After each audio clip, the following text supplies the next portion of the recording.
Mari kita baca firman Kejadian pasal 45 ayat 7.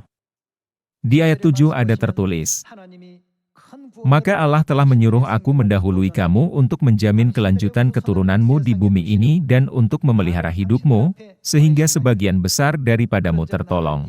Jadi bukanlah kamu yang menyuruh aku ke sini, tetapi Allah, Dialah yang telah menempatkan aku sebagai bapa bagi Firaun dan tuan atas seluruh istananya dan sebagai kuasa atas seluruh tanah Mesir."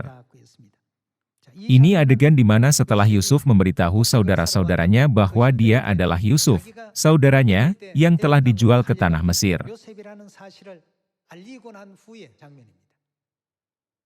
Pada saat itu, Yusuf telah dibenci oleh saudara-saudaranya dan hampir dimatikan, tapi Ruben, kakak tertua berkata, "Kita berasal dari darah yang sama.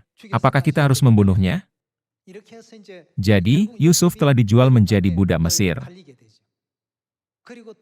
Di Mesir, dia telah bekerja sangat baik di rumah Potifar.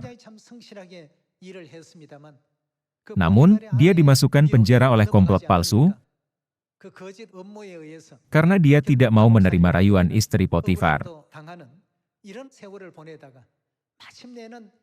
Setelah melalui banyak kesulitan, akhirnya dia menjadi Perdana Menteri. Yusuf menyadari, untuk selamatkan seluruh bangsa Israel, Tuhan telah mengutusku ke tanah Mesir dengan jalan ini.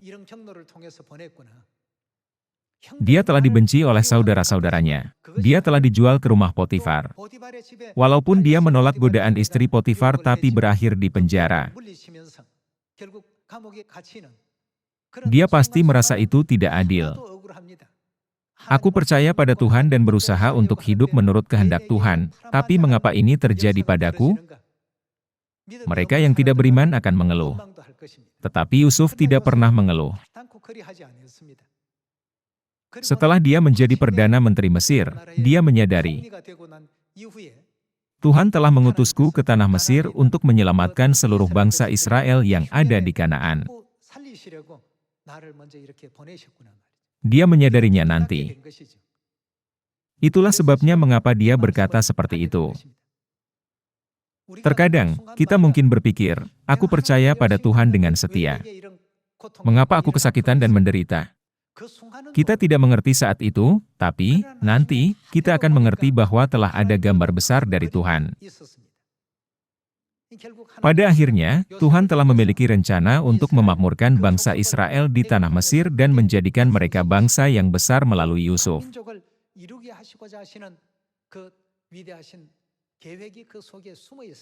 Kemudian, Yusuf menyadari hal ini, sehingga dia tidak lagi membenci saudara-saudaranya, dan saudara-saudaranya juga merasa lega. Pada akhirnya, Tuhan telah membuat aku melalui jalan itu untuk mendirikanku di posisi ini hari ini. Saudara-saudari, kita tidak mengenal sekarang. Namun, nanti, kita akan memahami providensi Tuhan yang besar. Jika Yusuf tidak pergi ke tanah Mesir, apakah bangsa Israel bisa membentuk sebuah bangsa? Terima kasih banyak.